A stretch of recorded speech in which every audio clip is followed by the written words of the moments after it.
Баршаңызға сәлем, менің каналыма қош келдіңіздер. Мен бүгін сіздерге сүзбелі бәліштің жасалу жолын көрсетпекшімін.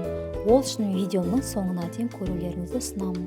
Достар, егер де маған тіркелмеген болсаңыздар, тіркелуді ұмытпаңыздар. 200 грамм май, 100 грамм қант, шанышқымен мышқылап алып еземіз.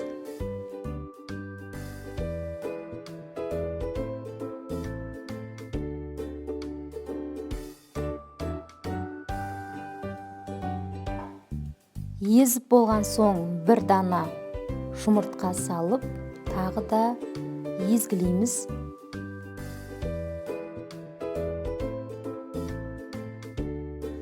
Үстіне ұнымызды салып, жұмсақ қамыр илеп шығамыз. Міндетті түрде қопсытқыш саламыз, қамырымызды көтерілу үшін.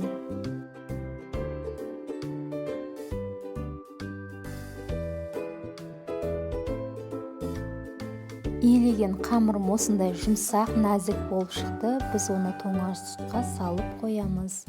Енді салмасына кірсеміз, 500 грамм сүзбені салып, 100 грамм қант салып, үстіне бір дана жұмыртқа салып, миксерлейміз. Сұйық масса болып шығады.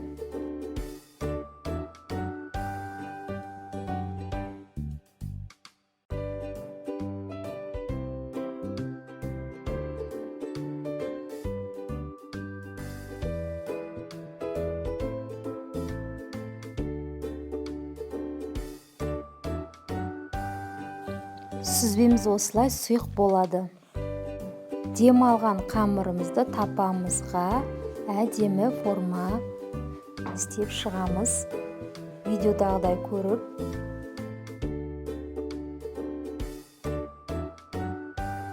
Достар, егер де менің каналым ұнап жатса, маған тіркелуді, лайк басуды ұмытпаңыздар. Мен сіздермен өз каналымда құпия рецепттермен, тез және оңай жасалатын рецепттермен бөлісетін боламын. Сондықтан маған тіркелуді ұмытпаңыздар.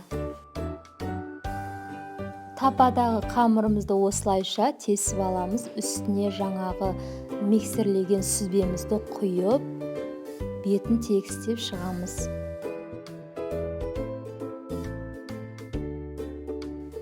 Пирогымызды 180-170 градустағы қызып тұрған духовкаға салып пісіріп аламыз.